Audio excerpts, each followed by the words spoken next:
जय भीम साथियों। 20 मार्च 1927 को बाबा साहब जी ने 14 तालाबों से पानी पीने से पहले ये बात कही थी कि इस पानी को पीकर हम अमर नहीं हो जाएंगे, लेकिन इससे ये साबित होगा कि हम एक इंसान हैं, ना कि जानवर। 14 तालाबों से पानी पीकर बाबा साहब ने दलितों को अधिकार दिलाया और सदियों पुरानी ब्राह्मणवादी परंपरा की क्रांतिकारी का बिगुल भी फूंक दिया। ऐसे थे हमारे डॉक्टर बाबा साहब अम्बेडकर जी, जिन्होंने अपनी हक के लिए, हमारे समाज की हक के लिए सबसे आगे उन्होंने तालाब में सीढ़ी से नीचे उतरे और दोनों हाथों की अंजलि से उन्होंने पहले पानी पिया। इतने संघर्ष किए उन्होंने। कोलंबा से लेकर आदि महाड़ और आदि 14 तालाबों में ईसाई, मुस्लिम, यहाँ तक कि पारसी सभी लोग पानी पी सकते थे, मगर दलितों को पानी पीने क्या उन्हें पानी छूने तक का अधिकार नहीं था। कुत्ते तक पानी पी सकते थे, पशु पक्षियां, कुत्ते, जानवर सभी पानी पी सकते थे, मगर एक दलित पानी छू नहीं सकता था। इतना अधिकार नहीं था उनको।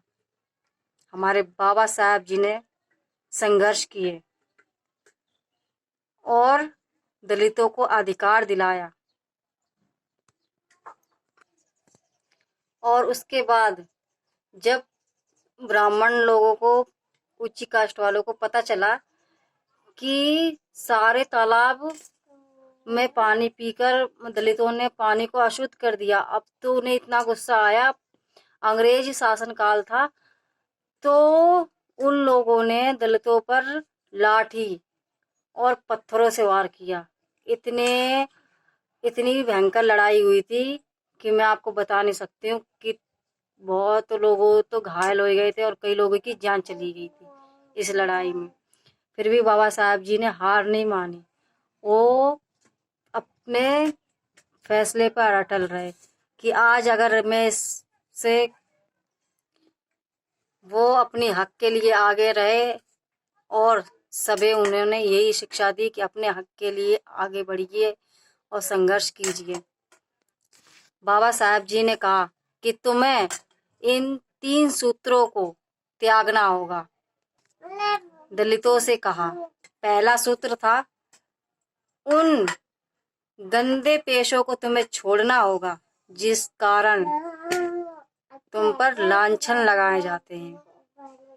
और दूसरा सूत्र था दूसरे मरे हुए जानवर या मांस खाने की परंपरा को भी खत्म करना होगा। और तीसरा सूत्र था कि तुम उस मानसिकता से दूर हो जाओ कि तुम एक अछूत हो।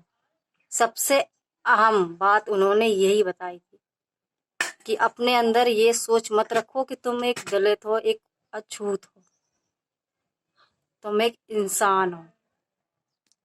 हमारे बाबा साहब, डॉक्टर बाबा साहब अम्बेडकर जी के विचार बहुत ही अलग थे, सबसे अच्छे थे। ऐसा तो कोई सोच ही नहीं सकता, मैं बता नहीं सकती हूँ आप लोगों को। प्लीज़ मैं तो यही चाहती हूँ कि सभी लोग पढ़िए लिखिए, आगे बढ़िए और अपने बच्चों को ज़रूर पढ़ाइए और इतनी कोशिश करिए कि उन्हें बाबा साहब की विचार के बारे में, उन्होंने कितने संघर्ष किए, ये हमारे बच्चों को ज्ञान होना चाहिए, पता होनी चाहिए, जिससे वो उनकी सोच बदले। कम से कम आजकल के लोग को तो यही नहीं पता कि बाबा साहब थे कौन और बाबा साहब ने हमारे लिए क्या किया। मैं तो यही चाहती हूँ कि सभी लोगों को पता होना चाहिए कि हमारे बाबा साहब जी ने क्या कुछ नहीं कर गए। वो हमारे लिए अपने बच्चों को कुर्बान कर गए। इतना कोई नहीं कर सकता। प्लीज़ मेरी इस वीडियो को ज़्यादा से ज़्यादा शेयर करना, अच्छी लगे तो प्लीज़ कमेंट में बताना, लाइक सब्सक्राइब जरूर करना। जय भीम, नमो बुद्धाय।